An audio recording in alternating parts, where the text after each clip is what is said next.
Hello बच्चों, क्या हाल चाल, कैसे हो आप सब? मस्त एकदम। आई होप सारे मस्ती होंगे। तो बच्चों, आज के लेक्चर में हम वान ठाप गुणांक और वान ठाप गुणांक का संगुणन और वियोजन की मात्रा के साथ संबंध स्थापित करेंगे। बच्चों, हमने लास्ट 4 लेक्चर में अणुसंख्यक गुणधर्मों को कंप्लीट कर लिया है। अगर वो लेक्चर आपने नहीं देखे तो मैंने उनका लिंक डिस्क्रिप्शन में डाल दिया है, आप वहां से देख सकते हो। तो बच्चों, आज का लेक्चर स्टार्ट करते हैं। मैं हूं रघुवीर सिंह कर्नावत और आप देख रहे हो आरएस कर्नावत ट्यूटोरियल्स। तो बच्चों, वान ठाप गुणांक समझने के लिए सबसे पहले आपको असामान्य मोलर द्रव्यमान के बारे में समझना होगा। तो बच्चों, असामान्य मोलर द्रव्यमान का मतलब क्या होता है? देखो कि किसी यौगिक का ऐसा मोलर द्रव्यमान जो सामान्य या फिर अनुमानित मोलर द्रव्यमान से अलग आए, उसे हम असामान्य मोलर द्रव्यमान कहते हैं। अब बच्चों, इसको आप इस एग्जांपल से समझिए, एग्जांपल से एकदम क्लियर हो जाएगा। जैसे देखो, 1 मोल KCl है हमारे पास, ठीक है, 1 मोल KCl है, तो इसका मोलर द्रव्यमान कितना होता है? आप काउंट कर सकते हो कि पोटेशियम का होता है 39 और क्लोरीन का होता है 35.5 यानी कि 74.5। तो बच्चों, पोटेशियम क्लोराइड का सामान्य मोलर द्रव्यमान कितना है? 74.5 ग्राम पर मोल। ठीक है ना, कि इसके 1 मोल में, पोटेशियम क्लोराइड के 1 मोल में कितना वजन है? 74.5 ग्राम है। अब बच्चों, इस पोटेशियम क्लोराइड को, इस 1 मोल पोटेशियम क्लोराइड को हमने किस में डाल दिया?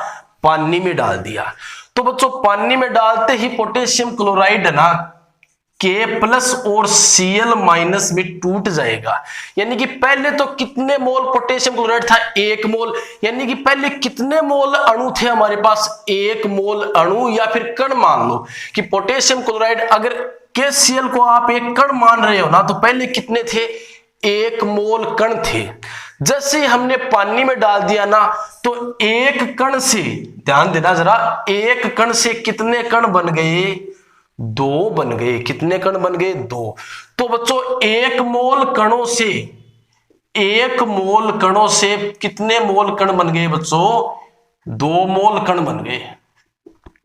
और आपको पता है कि द्रव्यमान तो वो का वो रहेगा ना, 74.5। कितना रहेगा द्रव्यमान? तो ये का ये रहेगा, क्योंकि कुछ नया तो ऐड हुआ ही नहीं है। वही KCl यहां फटता और वही KCl यहां फटता, लेकिन यहां पर KCl 2 कणों में टूट गया है। यानी कि 1 मोल KCl के कितने मोल कण बन जाएंगे? 2 मोल कण बन जाएंगे, क्योंकि 1 मोल तो इसका बनेगा और 1 मोल इसका बनेगा। अब बच्चों, इसका मोलर द्रव्यमान कितना हो गया? पानी में डालने के बाद मोलर द्रव्यमान भी तो आधा हो जाएगा। अगर 1 मोल से 2 मोल बन गए तो मोलर द्रव्यमान भी कितना हो जाएगा बच्चों? आधा हो जाएगा। अब इसका जो मोलर द्रव्यमान आएगा वो कितना आएगा बच्चों? ध्यान देना जरा, मोलर द्रव्यमान जो आएगा वो कितना आएगा? 74.5/2 ग्राम पर मोल। पहले कितना था? पहले 1 मोल KCl था, ध्यान से समझना, 1 मोल KCl था, उसका मोलर द्रव्यमान इतना था। तो ये तो सामान्य मोलर द्रव्यमान। लेकिन हमने इस KCl को पानी में डाल दिया ना, तो 1 KCl से 2 आयन बनते हैं। अब हम मान रहे हैं कण। क्या मान रहे हैं? क्योंकि विलेय के कण ही मानते हम। तो पहले 1 मोल कण थे, क्योंकि पहले पूरा KCl 1 कण था, लेकिन 1 KCl से 2 कण बनते हैं। तो 1 मोल KCl से कितने कण बनेंगे? 2 मोल कण बनेंगे ना। अब वजन तो उतना का उतना ही रहेगा, लेकिन कणों की संख्या क्या हो गई बच्चों? दुगुनी हो गई। तो मोलर द्रव्यमान क्या हो जाएगा बच्चों?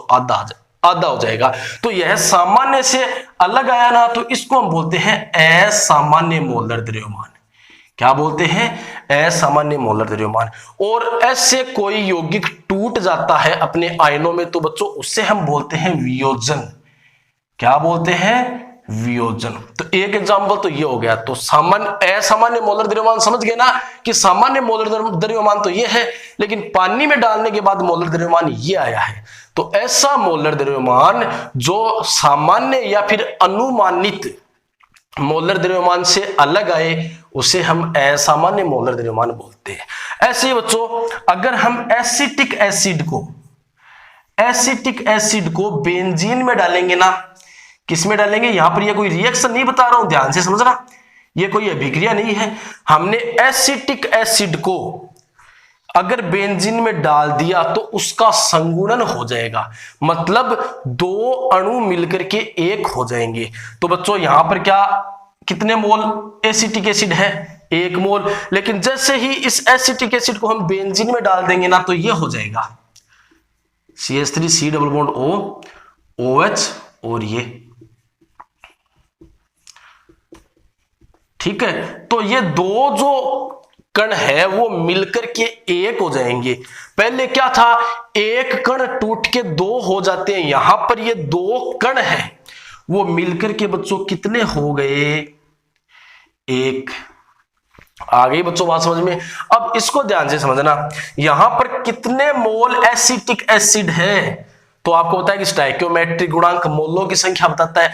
तो 2 मोल एसिटिक एसिड है, यहां पर कितने हैं? 1 मोल एसिटिक एसिड है। कहने का मतलब दो अणु मिलकर के एक हो गए, इसे हम बोलते हैं द्वितीयन। क्या बोलते हैं? द्वितीयन, ठीक है ना। या फिर इसे आप संगुणन भी बोल सकते हो। क्या बोल सकते हो बच्चों? संगुणन। कि जब अणु जुड़ते हैं ना तो संगुणन और टूटते हैं ना तो वियोजन। तो यहां पर तो देखो टूटे हैं तो वियोजन, यहां पर जुड़े हैं तो संगुणन।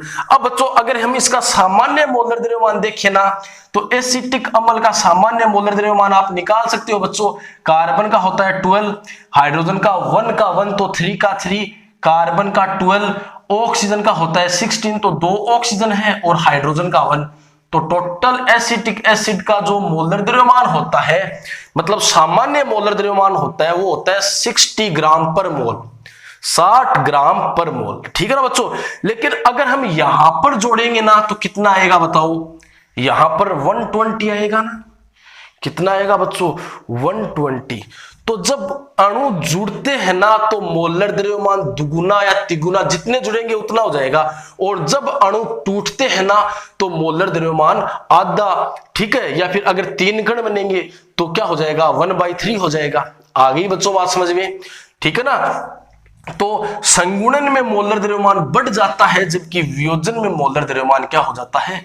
कम हो जाता है, ठीक है बच्चों। तो एसिटिक अम्ल का सामान्य मोलर द्रव्यमान कितना आता है? अनुमानित कितना आता है?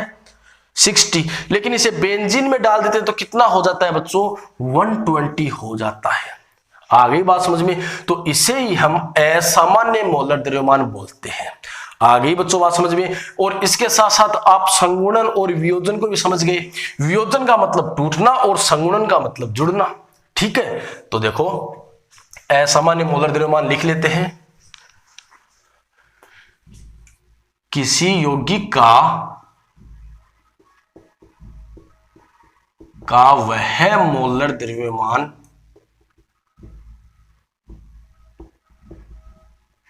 जो सामान्य या अनुमानित मोलर द्रव्यमान से अलग हो, असामान्य मोलर द्रव्यमान कहलाता है। असामान्य मोलर द्रव्यमान कहलाता है, ठीक है बच्चों। अब देखो इसमें एग्जांपल लिख सकते हो आप कि KCl के लिए ना, KCl के लिए सामान्य मोलर द्रव्यमान कितना होता है? 74.5 ग्राम पर मोल। और असामान्य कितना होगा बच्चों? असामान्य मोलर द्रव्यमान तो आपको पता है कि KCl से 2 कण बनते हैं, इसका मतलब मोलर द्रव्यमान कम होगा, वियोजन में मोलर द्रव्यमान कम होगा। तो कितना होगा? 74.5/2 ग्राम पर मोल। तो बच्चों इसमें हुआ क्या है? वियोजन हुआ है, ठीक है ना। ऐसे ही एसिटिक एसिड को आप बेंजीन में घोलोगे तो यहां पर तो सीधा ही लिख लो, सामान्य मोलर द्रव्यमान कितना होता है बच्चों? 60 ग्राम पर मोल। और असामान्य कितना होता है? तो एसिटिक अम्ल के 2 अणु मिलकर के एक हो जाते हैं ना, तो असामान्य मोलर द्रव्यमान होता है 120 ग्राम पर मोल। और इसमें बच्चों क्या हुआ है? संगुणन, ठीक है बच्चों, आगे बात समझ में, तो इसे फटाफट लिख लो। अब हम वान ठाप गुणांक स्टार्ट करेंगे।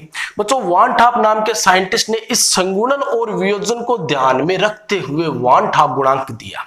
वान ठाप गुणांक आपको बता देगा कि कोई यौगिक है उसके अणु कितने टूटते हैं, ठीक है ना, कि एक अणु है वो 2 भागों में टूटता है, कि 3 भागों में टूटता है, या फिर 3.5 भागों में टूटता है, मतलब कितना टूटता है वान ठाप गुणांक आपको बता देगा।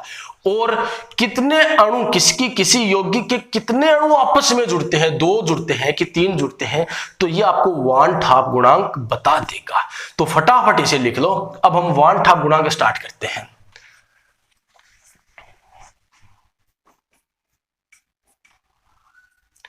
वान ठाप गुणांक बच्चों इसे हम I से रिप्रेजेंट करते हैं, और ध्यान से समझना।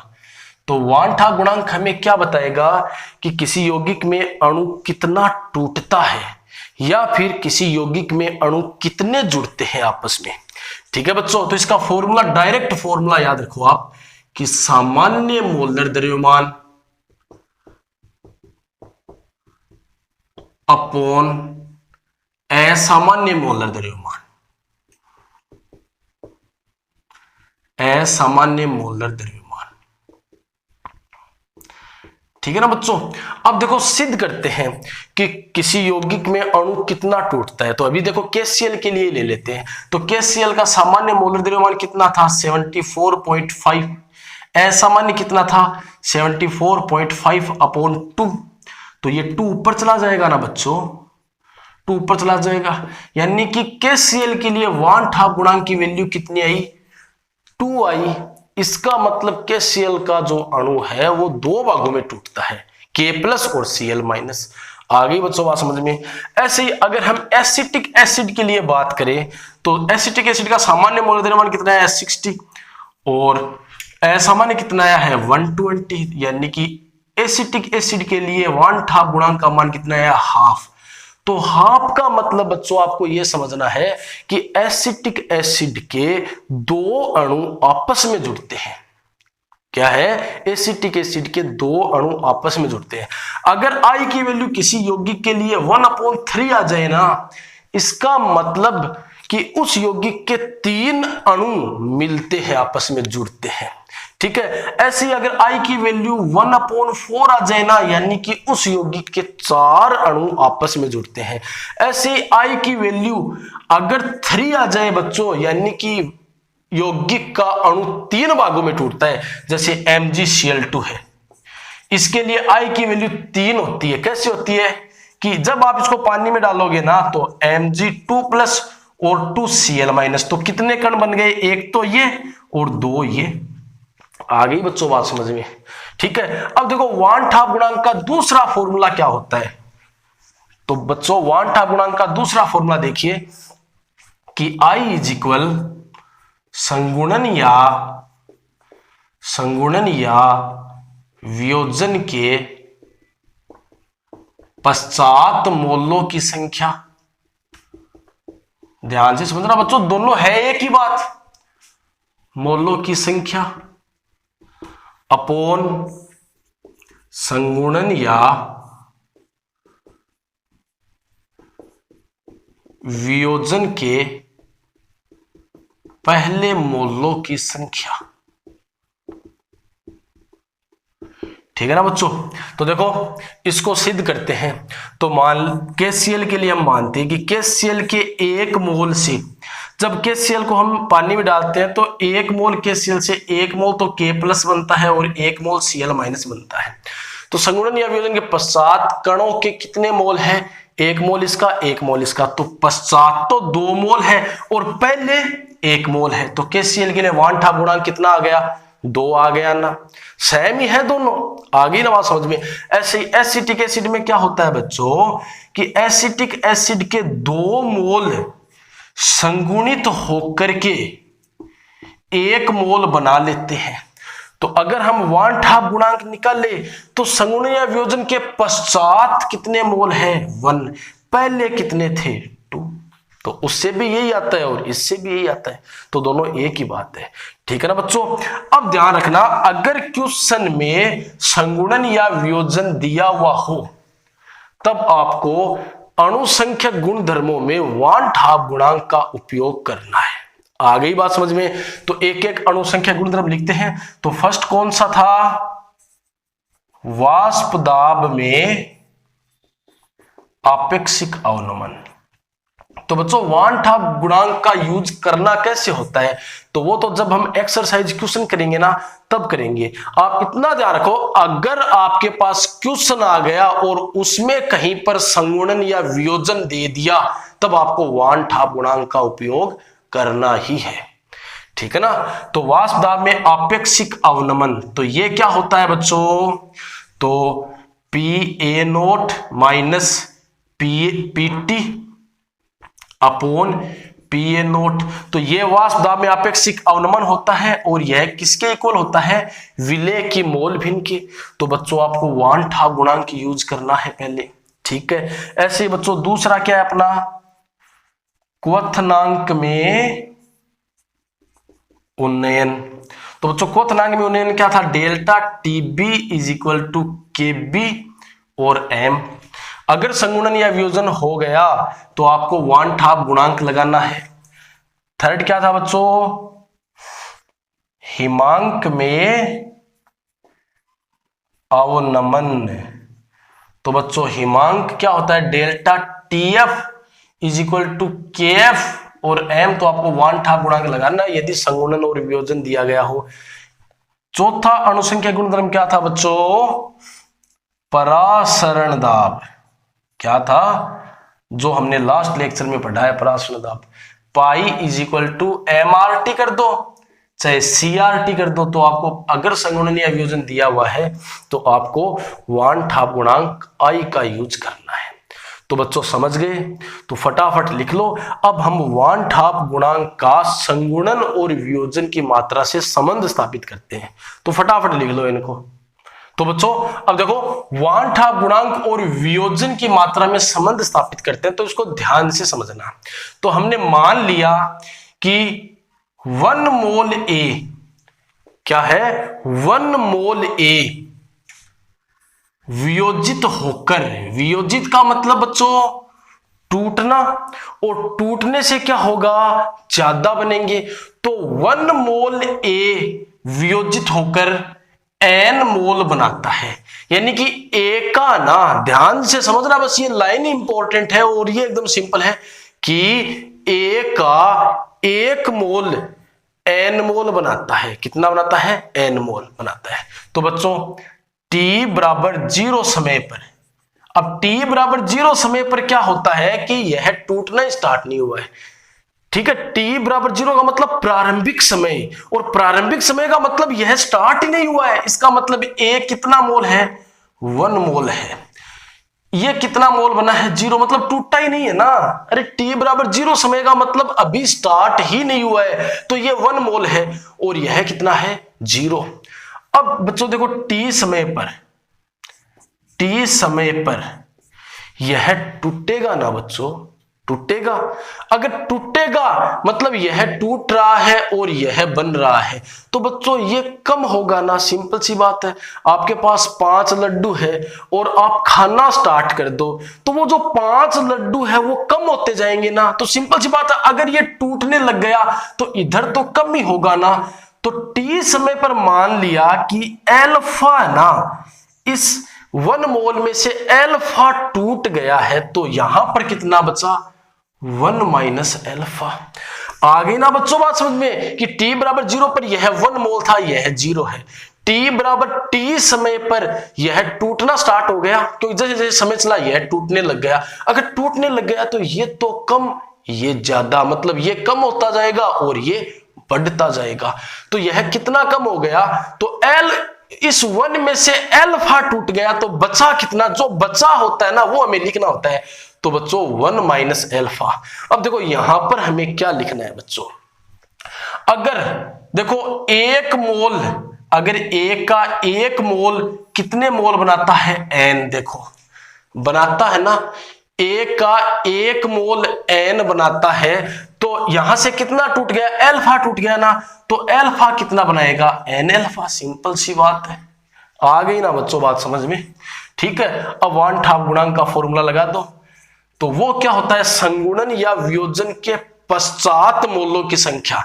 तो संगुणन या वियोजन के पश्चात इसके तो इतने बचे हैं 1 माइनस अल्फा, और इसके इतने हैं एन अल्फा। तो दोनों को जोड़ दो कि संगुणन या वियोजन के पश्चात, यानी कि टी समय पर लेंगे ना हम, तो इसके तो है 1 माइनस अल्फा और इसके है एन अल्फा, दोनों को जोड़ दिया अपोन संगुणन या वियोजन के पहले मोलों की संख्या। तो पहले इसके तो थे 1 और इसके थे 0, तो जोड़ने की जरूरत नहीं है। और बच्चों 1 से डिवाइड करोगे मतलब ये का ये आएगा ना, तो इतना ही लिख दो ना, बस आ गई बच्चों बात समझ में। अब इस 1 को मैं इधर लेके आऊंगा तो i माइनस 1, ठीक है। अब ये माइनस अल्फा और ये प्लस का, तो प्लस वाला मैं पहले लिख देता हूं एन अल्फा और माइनस अल्फा। तो i minus 1 is equal alpha common ले लो n माइनस 1, तो alpha is equal i minus 1 upon n minus 1। आ गई बच्चों बात समझ में। तो ये जो रिलेशन है वो वांट हाफ गुणांक और वियोजन की मात्रा अल्फा में संबंध है। ठीक है ना बच्चों, तो फटाफट अब लिख लो। अब हम संगुणन की मात्रा में संबंध, वांट हाफ गुणांक और संगुणन की मात्रा में संबंध स्थापित करेंगे। तो फटाफट स्क्रीनशॉट लो और लिख लो। ले लिया स्क्रीनशॉट, चलो अब देखो। तो बच्चों अब देखो, वांट हाफ गुणांक आई व संगुणन की मात्रा। तो संगुणन की मात्रा को आप अल्फा भी मान सकते हो, बीटा भी मान सकते हो। चलो हमने वियोजन की मात्रा को अगर अल्फा मान लिया है तो इसको हम बीटा मान लेते हैं। संगुणन की मात्रा बीटा में संबंध। अब बच्चों ध्यान से समझना है इसको। तो मान लिया, अब देखो संगुणन का मतलब क्या होता है, संगुणन में अणु आपस में जुड़ते हैं तो कम बनते हैं, जबकि वियोजन में अणु, ध्यान से समझना बच्चों, इसकी एक ट्रिक भी बता दूंगा ताकि आपके याद रह जाए। वियोजन में अणु टूटते हैं, टूटने का मतलब ज्यादा बनते हैं। तो इतना याद रख लो ना कि वियोजन में ज्यादा बनेंगे, और ज्यादा कब आते हैं, गुणा करने पर। तब वियोजन में तो n से गुणा करना है। अब देखो संगुणन की बात करते हैं। संगुणन में अणु जुड़ेंगे इसका मतलब कम बनेंगे, और कम कब आते हैं, भाग देने पर। तो संगुणन में तो n का भाग देना है, जबकि वियोजन में n से गुणा करना है। सिंपल है, अब इसको समझ लो ढंग से। तो बच्चों देखो, वांट हाफ गुणांक व संगुणन की मात्रा में संबंध। तो हमने मान लिया कि a के n मोल आपस में बच्चों जुड़कर क्या बना रहे हैं, 1 मोल बना रहे हैं। यहां पर देखो n मोल है और यहां पर कितने मोल है, 1 मोल है, कि n मोल जुड़ करके 1 मोल बना रहे हैं। अब बच्चों ध्यान से समझना, t बराबर 0 समय पर, तो 0 समय का मतलब प्रारंभिक सांद्रता, और हमने मान लिया कि इसकी प्रारंभिक सांद्रता 1 मोल है। कितनी है, 1 मोल है, ये हमने मान लिया है। ध्यान से समझना कि t बराबर 0 समय पर इसका 1 मोल है, तो इसका कितना होगा, 0, क्योंकि अभी अणु जुड़ने स्टार्ट नहीं हुए हैं। इसका मतलब ये नहीं होगा, t बराबर 0 पर केवल ये होगा। अब बच्चों t समय पर, अब जैसे ही समय चलेगा ये जुड़ने स्टार्ट हो जाएंगे, कहने का मतलब इधर से कम होने स्टार्ट हो जाएंगे ना। तो मान लो इनमें से अल्फा जुड़ गए, कितने जुड़ गए बच्चों, अल्फा जुड़ गए। तो इधर तो हम जो बचे हुए हैं वो, सॉरी अल्फा नहीं, सॉरी बीटा मान रहे हैं ना। अब बच्चों मान लो इनमें से बीटा जुड़ गए, तो यहां पर जो हम बचे हुए हैं वो लिखते हैं। तो यहां पर अगर बीटा जुड़ गए तो बचे कितने बच्चों, 1 माइनस बीटा। आ गई बच्चों बात समझ में। अब देखो यहां पर क्या लिखना है, तो वैसे तो ट्रिक बता दी मैंने। वियोजन का मतलब ज्यादा बनेंगे, ज्यादा बनते हैं गुणा करने से, तो n से गुणा। ठीक है, संगुणन का मतलब अणु जुड़ेंगे यानी कि कम बनेंगे, कम कब आते हैं, भाग देने से, तो n का भाग।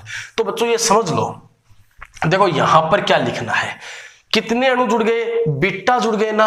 अब देखो ऊपर से क्या स्पष्ट हो रहा है कि n मोल जुड़ के कितने मोल बना रहे हैं, 1। तो एक मोल जुड़ के कितने मोल बनाएगा 1/n।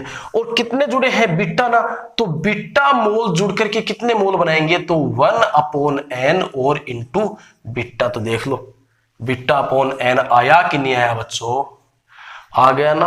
अब सिंपल ध्यान में रख लेना कि संगुणन का मतलब जुड़ेंगे कम बनेंगे तो n का भाग लगा दो, ठीक है ना बच्चों। चलो अब हम वान ठाप गुणांक का फॉर्मूला लिखते हैं। अब बच्चों देखो वान ठाप गुणांक का फॉर्मूला क्या होता है, I इज इक्वल संगुणन या वियोजन के पश्चात मोलों की संख्या।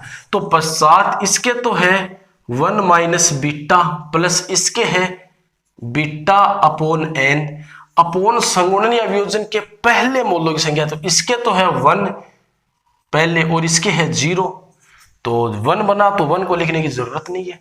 अब बच्चों दोनों तरफ हम स्मॉल n से मल्टीप्लाई करेंगे, दोनों तरफ n से गुणा करने पर, तो i तो ये हो जाएगा in इज इक्वल, ये हो जाएगा n, ये हो जाएगा बीटा n और ये हो जाएगा, यहां से n से मल्टीप्लाई करोगे तो n से n कैंसिल आउट हो जाएगा, तो बीटा। बच्चों इस n को इधर ले आओ तो in माइनस n और ये माइनस का ये प्लस का, तो प्लस वाले को पहले लिख low beta minus beta n। तो यहां से n कॉमन आ रहा है तो i माइनस 1, यहां से बीटा कॉमन आ रहा है 1 माइनस n। तो बच्चों यहां से बीटा इज इक्वल क्या आ जाएगा n i माइनस 1, इधर डिवाइड में ले आओ 1 माइनस n। तो बच्चों ये संगुणन की मात्रा और वान ठाप गुणांक में संबंध स्थापित हो गया। अगर आज का लेक्चर आप समझ गए हो तो वीडियो को लाइक, कमेंट और अपने फ्रेंड्स के साथ शेयर कीजिए। अगर आप चैनल पर नए आए हो तो चैनल को सब्सक्राइब करके बेल आइकन को प्रेस कर लीजिए ताकि वीडियोज के लगातार नोटिफिकेशन आपको मिल सके।